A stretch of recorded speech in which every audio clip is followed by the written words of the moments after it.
You are welcome to yet another episode of HN What's Your Say? The #1 listening show, where we discuss real issues with real people like you. We are still featuring R. Kelly. Real name Robert Sylvester Kelly. Also known as the R&B King. The trial against R. Kelly is one of the most controversial spectacles in recent American legal history.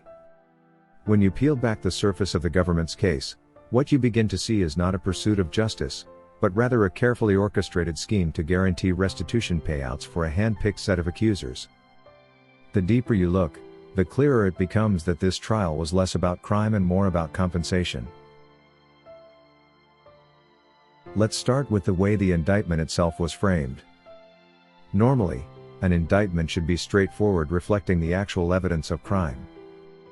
Yet in Kelly's case, we saw an indictment that read like a patchwork quilt.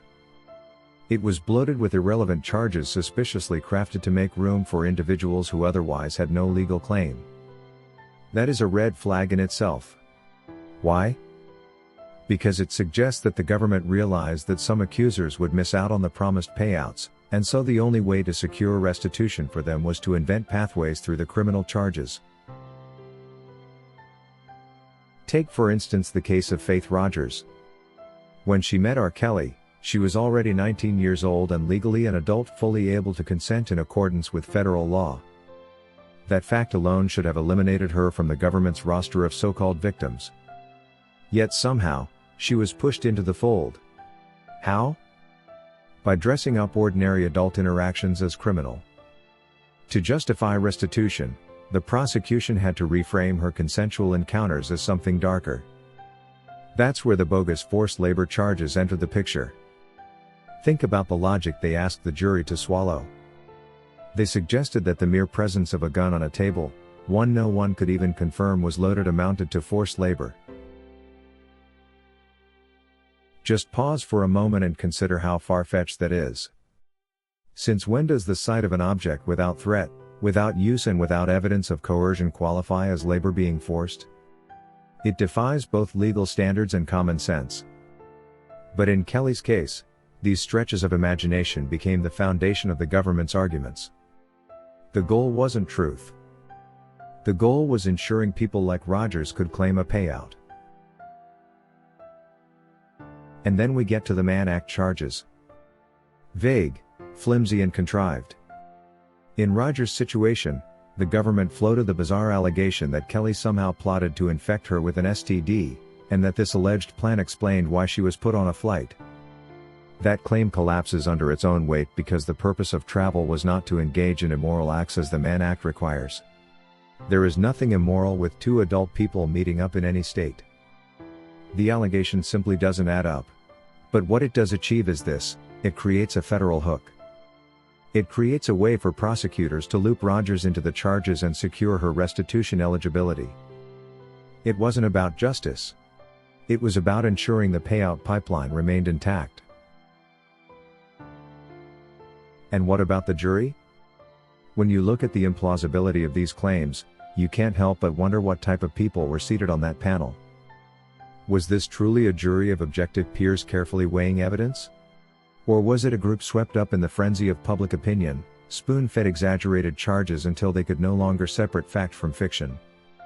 The verdict raises questions not just about Kelly's case, but about the integrity of the process itself.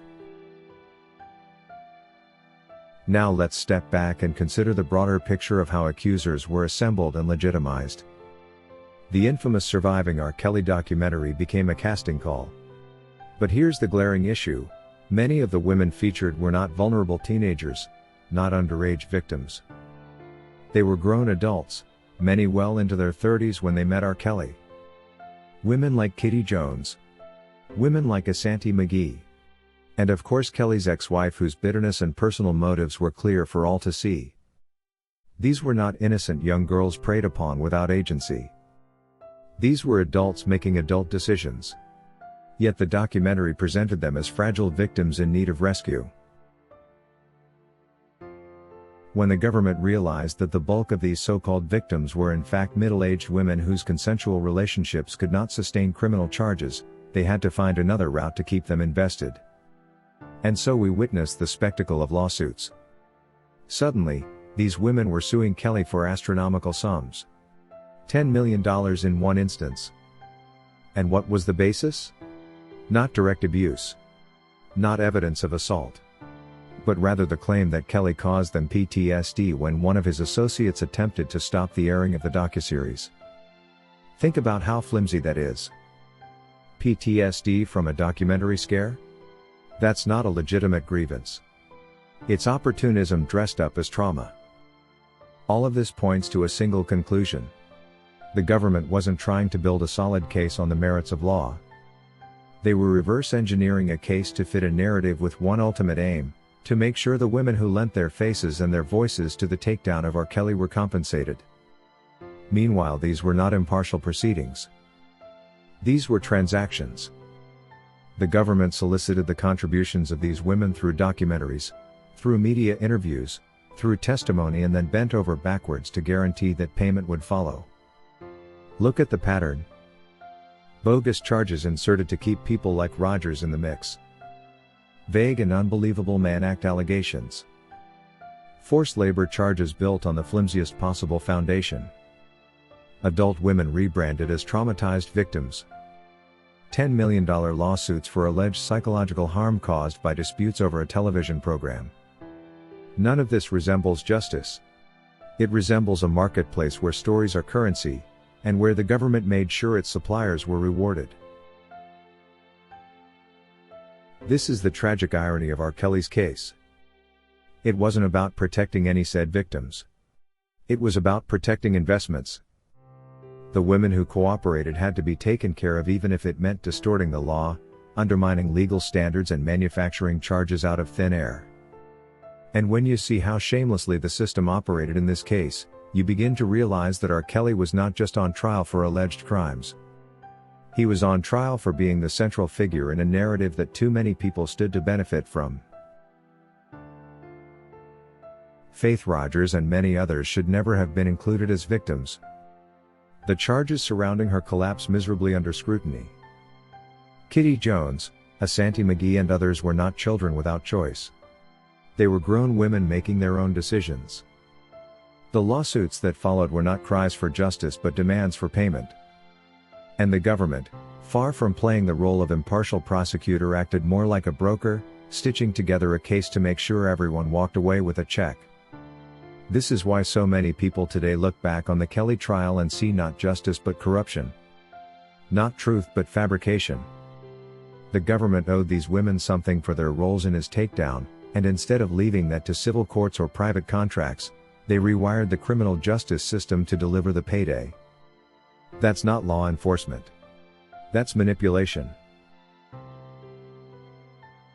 And so the question remains, how many of the jurors saw through this?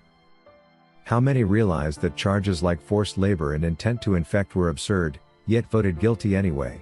How many recognized that adult women claiming PTSD from a docuseries were not victims of Kelly, but opportunists capitalizing on a media storm?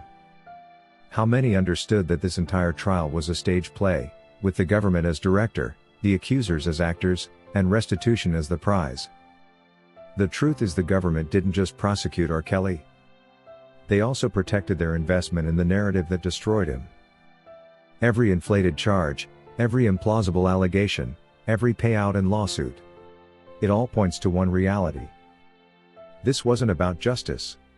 This was about making sure those who helped orchestrate the spectacle got paid. And that is why this trial will forever stand as a symbol of corruption in the justice system. A trial where the law was bent, stretched, and distorted not to protect the vulnerable, but to compensate the complicit. That is all we had for you today on HN What's Your Say? To keep updated whenever we post a new video, subscribe to this channel now. Also remember to hit the bell icon and enable notifications.